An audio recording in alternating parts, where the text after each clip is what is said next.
Are you thinking about buying a home? In this video, we'll share 5 smart tips, including why you need to know about DOM and dollar per SF, how to know the true value of a property, how to find the best deals, the key things you need to know about short sales and foreclosures, and 2 key questions to ask yourself if you end up in a multiple offer situation. Stay tuned and we'll fill you in.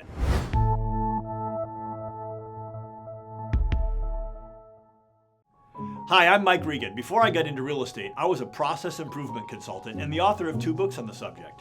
Then, as a top producing real estate agent, I was blessed to personally sell over 750 homes in my 17-year career.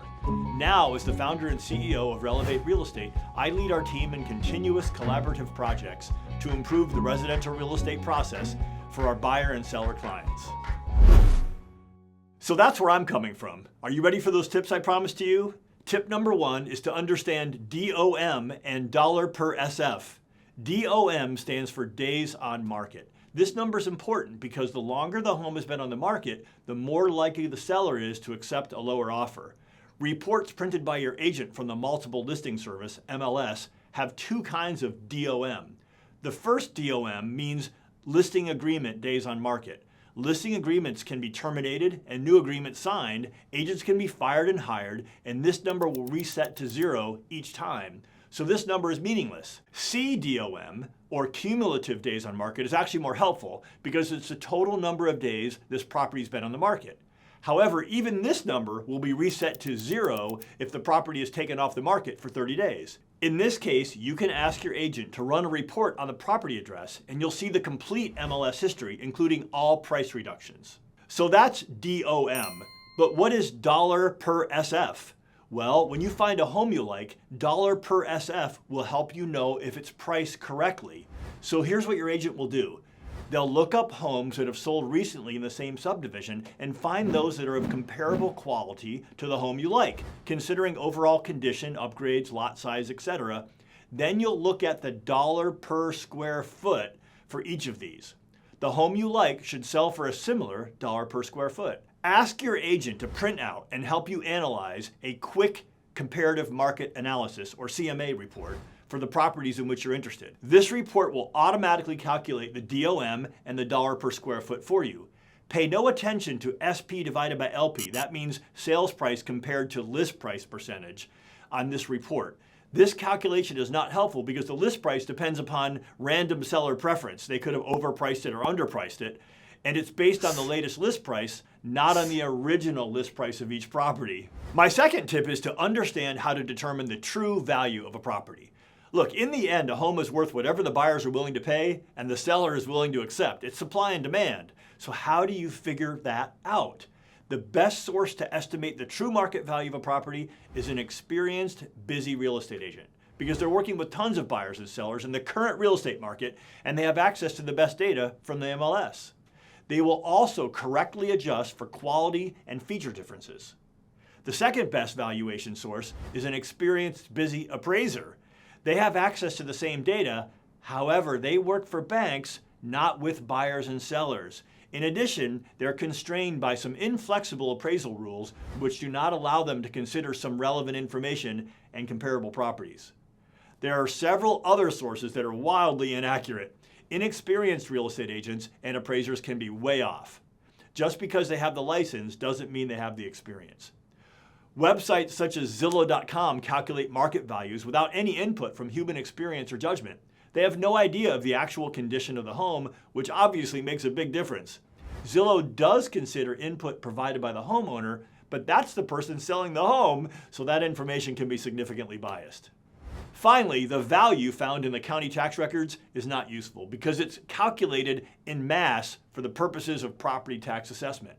Further, in most counties, this number is updated only once every 4 to 8 years. It's not unusual for properties to be worth $100,000 more or less than the tax value shown online. My tip number 3 is to know how to find the best deals. If you love appreciation and some fairly easy projects, the best deal is to find a home that has all the right things wrong with it and fix those projects yourself. When I say the right things, I mean issues that are easy to fix, but that will cause the home to sell for far less than it would if these issues were fixed by the seller. So I'm talking about worn out or stained carpet, out-of-date countertops, wallpaper, paint, fixtures, etc. You'll want to look for properties listed for the lower dollar per square foot. Remember that? In a subdivision where there are many homes selling for a higher dollar per square foot, which means that the property in question could sell for that higher dollar per square foot if you bring it up to snuff.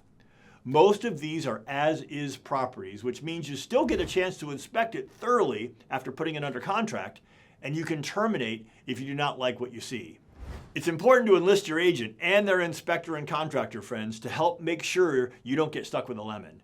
In fact, the right agent will be able to quickly point out the improvement opportunities, how much it will cost to fix them, including what colors and styles you should use, and what kind of profit you should be able to make in terms of instant appreciation. The fourth tip is to understand short sales and foreclosures. Now, the existence of these type of properties depends on what kind of market you're in. When values are decreasing, short sales and foreclosures will be numerous. When values are increasing, these types of properties will be virtually non-existent. A short sale is a situation where the owner owes more on the home than it's worth and does not have the funds to come up with the difference at closing. In most states, the seller must disclose that it is a short sale, and when the offer is made, both the buyer and seller sign a short sale addendum. Once an offer is accepted by the seller, the listing agent submits it to the seller's lender for approval. In rare circumstances, this approval can happen quickly, but most often it takes several months, and even then the answer might be no. So it's possible to get a good deal on a short sale, but the lower the offer, the lower the chance that the lender is going to approve it, because the bank wants to recover as much of their money as possible. And if you want certainty about when or if you'll be able to actually occupy the property, setting your heart on a short sale can be extremely frustrating.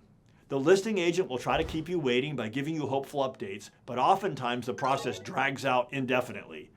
Our advice is to make your offer on the short sale property, knowing the addendum allows you to withdraw it at any time before it's accepted, and keep looking for another property. If your original offer gets accepted, you can celebrate. But if you find a better property in the meantime, cancel your offer on the short sale property and buy the new one instead. Now, if a homeowner stops making mortgage payments, the bank will eventually foreclose on the property, taking ownership and listing it for sale with a real estate agent. At the beginning, the bank will price the property high, hoping to recover the amount owed. Then the bank will drop the price substantially every few months until it sells. So your best strategy is to understand the value of the property, which we covered earlier, and make offers at or below that value, regardless of the current list price. The bank will either accept the offer or say no. They rarely counter. If they say no, just make another offer. You're not dealing with an emotional homeowner here. You're dealing with a banker who doesn't really care that much. Recently, we submitted a $760,000 offer on a home listed at $850,000. The bank said no. So we made another offer at $761,000 and the bank accepted it. You just need to get lucky by making the offer at the right time when the bank has just reduced the list price or is about to. Since you can't know when that'll happen, just keep making offers. And finally, my fifth tip is ask yourself two key questions in a competitive situation. Being in a multiple offer situation, competing against another buyer, happens often in a seller's market. That is, when there are many more buyers than sellers and values are increasing. However, even in a buyer's market, you can find yourself competing against another buyer for a lower priced property, like the short sales and foreclosures we talked about earlier. In most states, in a multiple offer situation, the listing agent is prohibited from discussing the details of any offers received, so they'll ask both buyers to return with their best and highest offer. Then they'll choose one buyer with whom to negotiate a final agreement acceptable to the seller. So here are the questions to ask yourself when considering your offer price. First, ask yourself, if we lose this property at the offer price we're considering, will we regret not offering more? If so, you might want to increase your offer. Conversely, ask yourself, if we get this property at the price we're considering, will we regret paying that much? If so, consider decreasing your offer. In a seller's market, when home prices are increasing rapidly, buyers often offer well over list price. So asking these questions is crucial. In this kind of market, you may need to be very aggressive to win the home you want. Some experienced agents have ways to make offers that are contingent upon the next highest offer. For example, your offer will automatically be only $1,000 or $5,000 over the next highest offer. This approach can win in these situations while also potentially saving you a lot of cash. Discuss this strategy with your agent, as this type of offer requires a pre-written addendum prepared by an attorney and must be handled with a high degree of professionalism. In a buyer's market, the other buyer will rarely offer more than list price. So if you feel the property is a bargain, consider offering just a little over list price. In this kind of market, even $100 over list price can create goodwill with the seller and get the property for you. Finally, offering to close in less than 30 days may be very attractive to some sellers, especially if it's a bank-owned property. Ask your real estate agent if they know a lender who can close that quickly. They're out there. So there you have it, our top 5 tips for buying a home that will help you have a great experience instead of being stressed out and sad. You may have other questions as well. For example, how should I manage the timing of selling and buying at the same time? Or what's the best way to make an offer on a home that's obviously overpriced? Jump into our Learning Center for articles about these and many other topics. If you felt this video was helpful, go ahead and give it a like and subscribe to our channel to be notified whenever we publish more content like this. Also, please write your thoughts or questions in the comment section below and I'll reply as soon as possible. Listen, Relevate Real Estate isn't right for everyone, but if you're thinking about buying or selling or know someone who is, we're never too busy for you or your referrals to your friends, families, co-workers, and neighbors. If you already know a Relevate agent, just give them a call and they'll be happy to help.